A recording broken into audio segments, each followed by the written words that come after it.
IPL 2025లో championship గెలిచి తమ చిరకాల కోరికను నెరవేర్చుకున్న ఆర్సీబీ టీం ఐపీఎల్ 2026 కోసం ఎలా రాబోతుంది. సో వీళ్ళైతే ఈసారి డిఫెండింగ్ ఛాంపియన్స్గా బరిలోకి దిగబోతున్నారు.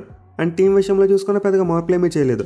అంటే మనం ఇంకా సీజన్లో ఏదైతే టీంని చూసామో ఆల్మోస్ట్ అదే టీంని రీటైన్ చేసుకున్నారు. దీంతో ప్లేయింగ్ లెవెన్లో కూడా మనం పెద్దగా చేంజెస్ ఎక్స్పెక్ట్ చేయవలసిన అవసరం లేదు. బట్ ఎనివే ఇంకా ఆర్సీబీ టీంలో కొన్ని వీక్ లింక్స్ కనిపిస్తున్నాయి. మోస్ట్లీ వాళ్ళ వీక్ లింక్స్ని కవర్ చేసుకోవడం కోసం మంచి బ్యాకప్ ప్లేయర్స్ని కొనాలి. సో దీంతో వీడియోలో మనం ఆర్సీబీ టీం యొక్క ప్లేయింగ్ లెవెన్ గురించి మాట్లాడుకుందాం. అలాగే తర్వాత టార్గెట్ ప్లేయర్స్ గురించి కూడా మాట్లాడుకుందాం. అయితే దానికంటే ముందు ఆర్సీబీ ఓనర్షిప్ గురించి మాట్లాడుకోవాలి. ప్రజెంట్ ఆర్సీబీ టీంకి ఓనర్స్ కొన్ని యునైటెడ్ స్పిరిట్స్ వాళ్ళు తమ ఫ్రాంచైజీని అమ్మకానికి పెట్టారు. అది కూడా నెక్స్ట్ ఇయర్ మార్చ్ 31 కల్లా ఓనర్షిప్ ట్రాన్స్ఫర్ అనేది జరిగిపోవచ్చు అంట. సో దీంతో మేబీ నెక్స్ట్ ఇయర్ ఐపీఎల్లో మనమైతే ఆర్సీబీ టీంకు కొత్త ఓనర్స్ని చూడొచ్చు. అయితే అసలు సడన్గా ఆర్సీబీ టీంని అమ్మేయాలనే నిర్ణయం ఎందుకు తీసుకున్నారు?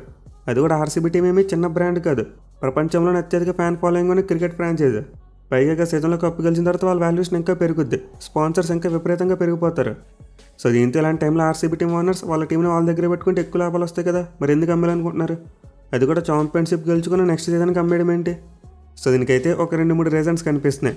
మెయిన్లీ ఆర్సీబీ సేల్ న్యూస్ బయటికి రాగానే స్టార్టింగ్లో అందరూ ఏమనుకున్నారు, స్టాంపేడ్ గురించి అమ్మేస్తున్నారేమో అనుకున్నారు. అంటే చిన్నస్వామి స్టేడియం దగ్గర జరిగిన స్టాంపేడ్ కారణంగానే వాళ్ళు టీంని అమ్మేయాలనుకుంటున్నారని చెప్పి రూమర్స్ వచ్చాయి. కానీ ఆర్సీబీ ఓనర్స్ దాన్ని కొట్టిపట్టేశారు. వాళ్ళైతే మరో రీజన్ చెప్పారు. సో యునైటెడ్ స్పిరిట్స్ వాళ్ళు చెప్పింది ఏంటంటే వాళ్ళు ఇండియాలో తమ కోర్ బిజినెస్ మీద కాన్సన్ట్రేట్ చేయాలని చూస్తున్నారంట. అంటే వాళ్ళు ఆల్కహాల్ బెవరేజెస్ బిజినెస్ మీద గట్టిగా ఫోకస్ పెట్టాలని చెప్పి డిసైడ్ అయ్యారంట. అండ్ దీని కారణంగానే ఆర్సీబీ టీంను సేల్కి పెట్టుకొచ్చామని చెప్పుకొచ్చారు. అది కూడా వాళ్ళు ఏకంగా $2 బిలియన్ ఆఫర్ పెట్టారు. అంటే మన ఇండియన్ కరెన్సీలో చూసుకుంటే 17,000 కోట్ల రూపాయలకి ఆఫర్ పెట్టారు. బట్ అఫ్కోర్స్ ఆర్సీబీ టీం ఒకటే కాదు, ఉమెన్స్ టీంను కూడా ఇందులో కలిపేశారు. అంటే రెండింటినీ కలిపి అమ్మేపోతున్నారు. అయితే ఈ సేల్కి అసలు కారణం ఇది కాదు ఇంకోటి ఉందని చెప్పి రిపోర్ట్స్ వస్తున్నాయి. సో రిపోర్ట్ బడి చూసుకుంటే ఆర్సీబీ ఓనర్స్ దీపండగా నీళ్ళు చక్క పెట్టుకోవాలి అనే సామెతను ఫాలో అవుతున్నారేమో అనిపిస్తుంది. అంటే మరో 2-3 సంవత్సరాల్లో ఆర్సీబీ టీంకి బ్రాండ్ వాల్యూ క్రియేట్ చేసిన విరాట్ కోహ్లీ క్రికెట్ నుంచి రిటైర్ అయ్యేందుకు చాలా ఎక్కువ అవకాశాలు కనిపిస్తున్నాయి. దీంతో అతను కనుక టీంను వదిలేసి వెళ్ళిపోతే ఆర్సీబీ టీం యొక్క బ్రాండ్ వాల్యూ ఖచ్చితంగా పడిపోద్ది. ఇన్ఫ్యాక్ట్ ఇప్పుడున్న వాల్యుయేషన్లో సగానికి తగ్గిపోవచ్చు. పోనీ విరాట్ కోహ్లీ రిటైర్ అయిపోయిన తర్వాత ఆర్సీబీ టీంతో ఉంటాడంటే అలా ఉండకపోవచ్చు. తను ఒకసారి ఇంటర్వ్యూలో చెప్పాడు, నేను క్రికెట్ నుంచి రిటైర్ అయ్యాక ఎవరికి కనబడకుండా వెళ్ళిపోతానని చెప్పి. అంటే ఈ కోచింగ్ లాంటి విషయాలు అతనికి ఎలాంటి ఇంట్రెస్ట్ లేదని చెప్పి మనం అర్థం చేసుకోవచ్చు. సో దీంతో ఆర్సీబీ ఓనర్స్ అప్పటిదాకా వెయిట్ చేసేదానికంటే ఇప్పుడే ఫ్రాంచైజీ నమ్మాలని చెప్పి డిసైడ్ అయిపోయారు. అది కూడా ప్రజెంట్ ఆర్సీబీ టీం యొక్క వాల్యుయేషన్ చాలా గట్టిగా ఉంది. ఎందుకంటే గత సీజన్లోనే కప్పు గెలిచారు. సో కోహ్లీ రిటైర్ అయిపోయే వరకు వెయిట్ చేసి ఆ తర్వాత లాస్లో అమ్ముకునే కంటే ఇప్పుడే లాభాలు ఉన్నప్పుడు అమ్మేసుకుంటే బాగుంటుందని చెప్పి వాళ్ళు డిసైడ్ అయిపోయారని చెప్పి రిపోర్ట్ వస్తుంది. అండ్ ఇందులో కూడా కొంతవరకు నిజం ఉందని చెప్పి మనం ఒప్పుకోవాలి. ఎందుకంటే ఆర్సీబీ టీంకి అంత పెద్ద ఫ్యాన్ బేస్ వచ్చిందన్న, అలాగే అంత పెద్ద బ్రాండ్ వాల్యూ వచ్చిందన్న దానికి మెయిన్ రీజన్ విరాట్ కోహ్లీనే.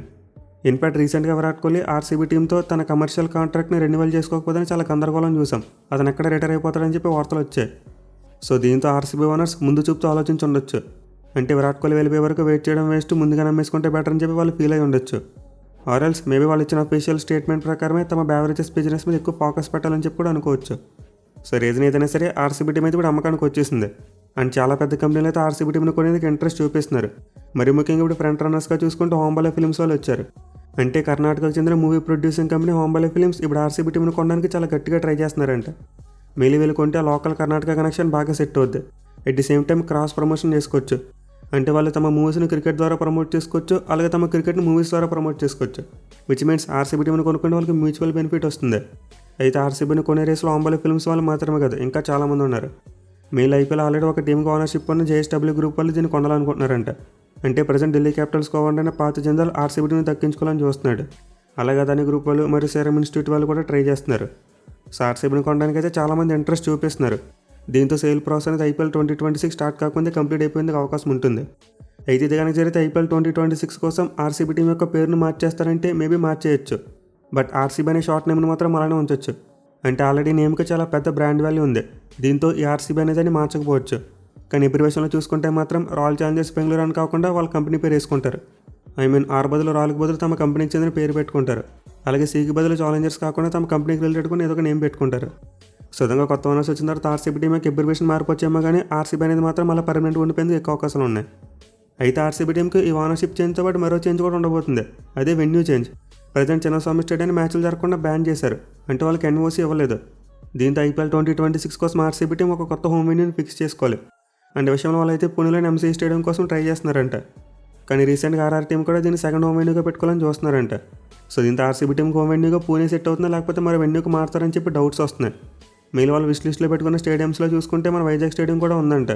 కానీ ఆర్సీబీ టీం ప్రస్తుతానికి ఫ్రంట్ రన్నర్గా మాత్రం ఎంసీఏ స్టేడియంనే పెట్టుకున్నారు. సో వీటన్నింటి బట్టి చూసుకుంటే ఐపీఎల్ 2026 కోసం మనమైతే ఆర్సీబీ టీం విషయంలో పెద్దగా మార్పులు చూడడం. అంటే ప్లేయర్స్ విషయంలో పెద్దగా మార్పులు ఉండకపోవచ్చు, బట్ టీం పేరు మారిపోవచ్చు, ఓనర్స్ మారిపోవచ్చు, at the same time venue కూడా మారిపోవచ్చు. దీంతో కొత్త వాతావరణంలో వాళ్ళు తమ ఛాంపియన్షిప్ను ఎలా డిఫెండ్ చేసుకుంటారనేది చాలా ఇంట్రెస్టింగ్ ఉండబోతుంది. సో ప్రస్తుతానికి అయితే టీం వైజ్గా చూసుకుంటే ఆర్సీబీ టీం చాలా బలంగానే కనిపిస్తుంది. అంటే వాళ్ళు తమ కోర్ టీం మొత్తాన్ని రీటైన్ చేసుకున్నారు. ఇన్ఫాక్ట్ ఇప్పుడు వాళ్ళ స్క్వాడ్లో మొత్తం 17 మంది ప్లేయర్స్ ఉన్నారు. అండ్ రిమైనింగ్ స్లాట్స్ చూసుకుంటే 8 ఉన్నాయి. అండ్ ఇందులో 2 ఫారెన్ స్లాట్స్ మాత్రమే ఖాళీగా ఉన్నాయి. Which means RCB team already set అయిపోయిందని చెప్పుకోవచ్చు. కేవలం బ్యాకప్ ప్లేయర్స్ని మాత్రమే కొనుక్కుంటే సరిపోద్ది. అండ్ ఈ బ్యాకప్ ప్లేయర్స్ని కొనుక్కోవడం కోసం వాళ్ళ దగ్గర 16.4 కోట్ల రూపాయల పర్స్ ఉంది. సో ఆర్సీబీ టీం తమ కోర్ టీం వదులుకోకపోయినా తమ పర్స్ వాల్యూని మాత్రం మంచిగానే పెంచుకున్నారు. మేలు వాళ్ళు రిటైన్ చేసుకున్న ప్లేయర్స్ అలాగే రిలీజ్ చేసిన ప్లేయర్స్ విషయంలో పెద్దగా సర్ప్రైజ్లు ఏమీ చూడలేదు. స్వస్తిక్ చక్రాన్ని రిలీజ్ చేయడమే కాస్త సర్ప్రైజ్ చేసింది. అంటే తను రిటైన్ చేసుకుంటారేమో అనుకున్నాం, కానీ మిగతా ప్లేయర్స్ విషయంలో మాత్రం మనం ఎక్స్పెక్ట్ చేసిన వాళ్ళే. ఎనివే ఇప్పుడైతే మనం ఆర్సీబీ టీం దగ్గర ఉన్న స్క్వాడ్తో ఒక ప్లేయింగ్ 11 తయారు చేద్దాం. అండ్ దాని వాళ్ళ ఆప్షన్లో ఏ ప్లేయర్స్ కోసం టార్గెట్ చేస్తూ బాగుంటుందో డిస్కస్ చేసుకుందాం. సో ముందుగా ఆర్సీబీ టీం యొక్క ఓపెనర్స్ విషయానికి వస్తే ఎలాంటి మార్పు ఉండదు. మరోసారి ఫిల్ సాల్ట్ మరియు విరాట్ కోహ్లీ వీళ్ళిద్దరు ఓపెన్ చేస్తారు. అండ్ వీళ్ళ కాంబినేషన్ ఐపీఎల్ 2025 ఏ రేంజ్లో క్లిక్ అయిందో కళ్ళారా చూసాం. ఇద్దరు కూడా దద్దరిల్లిపై బ్యాటింగ్ చేశారు. మెయిలీ ఫిల్ సాల్ట్ అయితే ఆర్సీబీ టీంకు పవర్ఫుల్ అద్భుతమైన స్టార్ట్స్ ఇచ్చాడు. సో ఓపెనింగ్ విషయంలో ఆర్సీబీ టీంకి పెద్దగా సమస్యలు ఏమీ లేవు. బట్ ఓపెనర్స్గా బ్యాకప్ ప్లేయర్స్గా చూసుకుంటే మాత్రం ఎవరు కనిపించట్లేదు. మెయిలీ ప్రజెంట్ ఆర్సీబీ స్క్వాడ్లో ఇండియన్ బ్యాట్స్మెన్ తక్కువ ఉన్నారు. బట్ ఎనివే ప్లేయింగ్ 11లో ఉండే ఆటగాళ్ళ విషయంలో మాత్రం కొరత ఏమీ లేదు. వాళ్ళైతే మరోసారి నెంబర్ 3లో దేవదత్ పడిక్కల్ని ట్రై చేస్తారు. మరి ముఖ్యంగా వాళ్ళకి టాప్ 7లో కనిపిస్తున్న ఒకే ఒక లెఫ్ట్ హ్యాండ్ బ్యాట్స్మెన్ అతను. సగ సీజన్లో అయితే పడిక్కల్ మధ్యలో ఇంజరీ వెళ్ళిపోయాడు. బట్ ఐపీఎల్ 2026 అందుబాటులో వస్తారు కాబట్టి నెంబర్ 3లో ఖచ్చితంగా అతను బాగా సెట్ అవుతాడు. ఇక తర్వాత మిడిల్ ఆర్డర్లో చూసుకున్న పెద్దగా సమస్యలు ఏమీ కనిపించట్లేదు. 4లో వాళ్ళ కెప్టెన్ పటిడార్ ఆడతాడు. అండ్ దాని 5లో వాళ్ళ wicket keeper batsmen Jitesh Sharma, 6లో టిమ్ డేవిడ్ అండ్ 7లో Romario Shepherd. Last time 4 middle ఆర్డర్లో చాలా బాగా రాణించారు. దీని తీసారు కూడా వీళ్ళ కంటిన్యూ అవ్వచ్చు. బట్ ఎనివే పటిడార్ ఫిట్నెస్ విషయంలో కొన్ని అనుమానాలు ఉన్నాయి. అంటే రీసెంట్గా పటిడార్కి ఇంజరీ అయింది అండ్ అతనికైతే ఒక 4 మంత్స్ రెస్ట్ కావాలని చెప్పారు. దీంతో ఐపీఎల్ టైంకి ఫిట్ అవుతాడో లేదని చెప్పి కొన్ని డౌట్స్ అయితే ఉన్నాయి. But most likely Patidar first match నుంచి అవైలబుల్గా ఉండేందుకు అవకాశాలు అయితే ఎక్కువగా కనిపిస్తున్నాయి. ఇక తర్వాత Jitesh Sharma, Tim David last సీజన్లో ఎలా రాణించారో ప్రత్యేకంగా చెప్పనవసరం లేదు. మళ్ళీ టిమ్ డేవిడ్ అయితే ఆర్సీబీ టీంకి మిడిల్ ఆర్డర్లో ఒక సరికొత్త ఉత్తేజాన్ని నింపాడు. తన అద్భుతమైన ఫినిషింగ్ టచ్ చేస్తే ఆర్సీబీ టీంకి చాలా మ్యాచ్లు గెలిపించి పెట్టాడు. సో ఆర్సీబీ టీం యొక్క టాప్ 6 అయితే సాలిడ్గా కనిపిస్తుంది. కానీ నెంబర్ 7 స్పాట్ విషయానికి వస్తే మాత్రం లాస్ట్ సీజన్లో వాళ్ళు రొటేషన్ జరిపారు. అంటే స్టార్టింగ్లో లియామ్ లివింగ్స్టన్ ఆడించారు. బట్ అతను ఫెయిల్ అవడం వల్ల రోమరో షెపర్డ్ని తీసుకొచ్చారు. అండ్ ఈ మూవ్ వాళ్ళకి కొంతవరకు బాగానే వర్కౌట్ అయింది. సో దీంతో మరోసారి ఆర్సీబీ టీం షెపర్డ్ను స్టార్టింగ్ ప్లేయింగ్ 11లో పెట్టుకునేందుకు చాలా ఎక్కువ అవకాశాలు ఉంటాయి. అండ్ దెన్ ఆ తర్వాత చూసుకుంటే బౌలింగ్ లైనప్ కూడా ఆల్మోస్ట్ సెట్ అయిపోయింది. వాళ్ళకి లెఫ్ట్ ఆర్మ్ విసిరి ఆల్రౌండర్గా క్రొనాల్ పాండ్యా కంటిన్యూ అవుతాడు. అండ్ దెన్ సెకండ్ స్పిన్నర్గా చూసుకుంటే శ్రేయస్ శర్మ ఉంటాడు ఇంపాక్ట్ ప్లేయర్గా. ఇక ముగ్గురు పేసర్స్ విషయానికి వస్తే ఎట్టగన్, భువనేశ్వర్ కుమార్, జాస్ హజల్వుడ్ మరి ఎస్టైల్ వీళ్ళు ముగ్గురు కంటిన్యూ అవుతారు. సో ఇక సీజన్లో మనం ఆర్సీబీ టీం దగ్గర నుండి ఎలాంటి ప్లేయింగ్ 11 చూసామో ఈసారి కూడా అలాంటి ప్లేయింగ్ 11 చూసేందుకు ఎక్కువ అవకాశాలు ఉంటాయి. అయితే వాళ్ళకి కొన్ని స్పాట్స్ విషయంలో కాస్త లూప్ హోల్స్ కనిపిస్తున్నాయి. మరి ముఖ్యంగా వాళ్ళకి రోమరో షెపర్డ్ 14 మ్యాచ్లు ఆడగలే కాన్ఫిడెన్స్ ఇస్తాడో లేదా డౌటే. సో దీంతో నెంబర్ 7 స్పాట్ విషయంలో ఆర్సీబీ టీం ఇంకా తమ స్ట్రెంత్ని పెంచుకోవాలని చూస్తారు. ఎట్ ది సేమ్ టైం వాళ్ళకి పేస్ బౌలింగ్లో చూసుకుంటే ఎస్టైల్ విషయంలో కన్సర్టినిటీ ఉంది. అంటే అతను కొన్ని కేసుల్లో చిక్కున్నాడు. ఇన్ఫాక్ట్ డొమెస్టిక్లో కూడా బ్యాన్ వేయడం చూసాం. సో దీంతో ఐపీఎల్ 2026లో ఎస్టైల్ కన్ఫామ్గా ఆడతాడో లేదో చెప్పలేం. దీంతో ఆర్సీబీ టీం 3వ ఫాస్ట్ బౌలర్ విషయంలో కూడా కాస్త జాగ్రత్త తీసుకోవాలి. ఇన్ఫాక్ట్ దీనికోసం వాళ్ళు రసిక్దార్ సలాంని రీటైన్ చేసుకున్నారు. మనమైతే అతను 6 కోట్లు పెట్టి బెంచ్ మీద కూర్చోబెడతారు, వదిలేస్తారేమో అనుకున్నాం.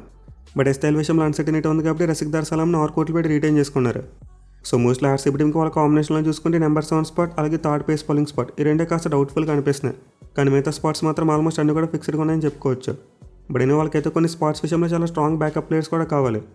మెయిలీ దేవదత్ పడిక్కల్కు బ్యాకప్గా వాళ్ళకి ఒక మంచి ప్లేయర్ కావాలి. అలాగే స్పిన్ బౌలర్స్ విషయంలో కూడా వాళ్ళైతే మేబీ బ్యాకప్స్ని కోరుకుంటారు. సో వీటన్నిటిని బేస్ చేసుకుని ఇప్పుడైతే మనం ఆర్సీబీ టీం ఆప్షన్లు ఎవరిని టార్గెట్ చేస్తూ బాగుంటుందో డిస్కస్ చేద్దాం.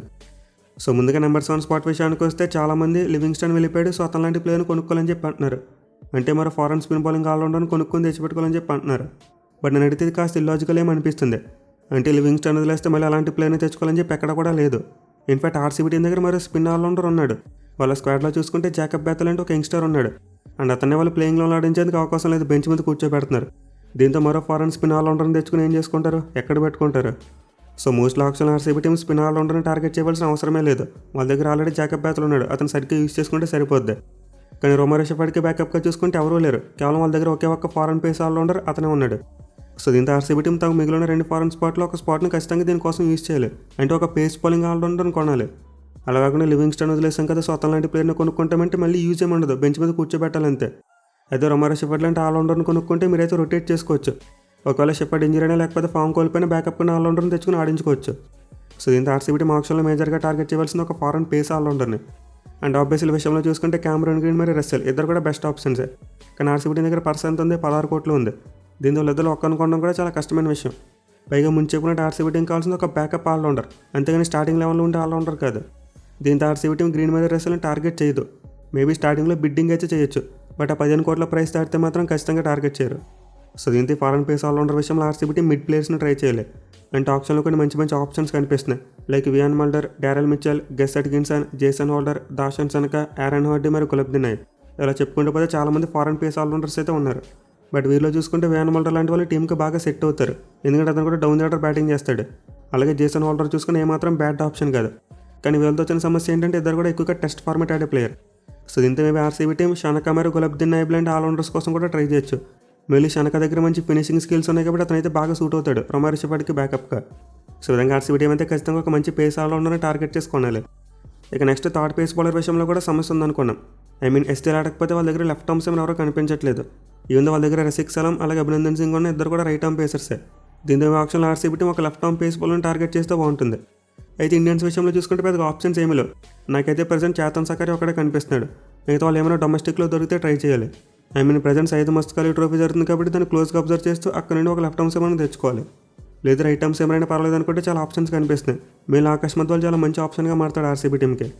అయితే ఆర్సీబీ టీం ఒకవేళ జెన్యున్గా ఒక లెఫ్ట్ ఆర్మ్ సెవెన్ కావాలనుకుంటే ఇండియన్ కాకుండా ఫారెన్ పేస్ బౌలర్ని కూడా టార్గెట్ చేయొచ్చు. అంటే వాళ్ళ దగ్గర తిరిగి ఫారెన్ పేసర్స్లో కూడా లెఫ్ట్ ఆర్మ్ పేసర్ ఎవరో కనిపించట్లేదు. దీంతో స్పెన్సర్ జాన్సన్ లేదా ముస్తఫిజుర్ రహమాన్ లాంటి వాళ్ళ కోసం కూడా ట్రై చేయొచ్చు.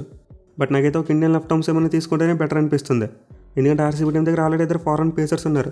జాస్ హెజల్వుడ్ అండ్ అతనికి బ్యాకప్గా నవాంతో షరా ఇద్దరు ఉన్నారు. దీంతో మూడో ఫారెన్ పేసర్ని పెట్టుకున్న పెద్దగా యూజ్ ఏమీ ఉండదు అనుకుంటున్నా. ఒకవేళ లెఫ్ట్ ఆర్మ్ సెవెన్ అయితే మంచిగానే ఉంటుంది, బట్ రైట్ ఆర్మ్ సెవెన్ పెట్టుకుంటే పెద్దగా యూజ్ ఏమీ ఉండకపోవచ్చు.